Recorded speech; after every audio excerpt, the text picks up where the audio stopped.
తెలంగాణలో BRS party ఓటమి తర్వాత నుంచి కేసీఆర్కు వరుస షాక్లు తగులుతున్నాయి. భద్రాచలం ఎమ్మెల్యే తెల్లం వెంకట్రావు కాంగ్రెస్ తీర్థం పుచ్చుకోనున్నారని అసెంబ్లీ ఫలితాల నుండే ప్రచారం జరిగింది.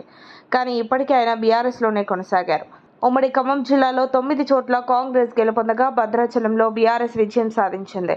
అయితే పార్లమెంటు ఎన్నికల ముందు భద్రాచలం బీఆర్ఎస్ ఎమ్మెల్యే తెల్లం వెంకట్రావు వ్యవహారం చర్చనీయాంశమైంది.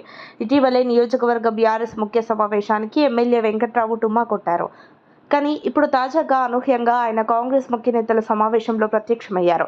గత కొన్ని రోజులుగా వెంకట్రావు కాంగ్రెస్లో చేరతాడని వార్తలు వినిపించాయి.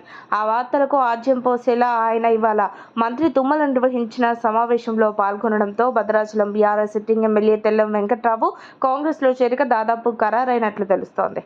ఈ నెల 6వ తేదీన చేరికకు ముహూర్తం ఖరారైందంటూ ఆయన ముఖ్య అనుచరుల ద్వారా తెలుస్తుంది.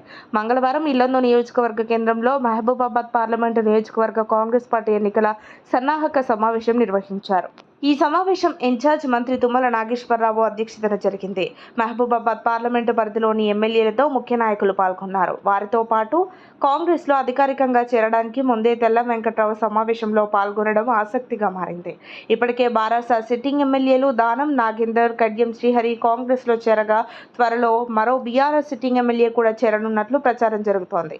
దీనిపై అధికారిక ప్రకటన రావాల్సి ఉంది. మరిన్ని అప్డేట్స్ కోసం మా కాయ్ టీవీని సబ్స్క్రైబ్ చేసుకోండి.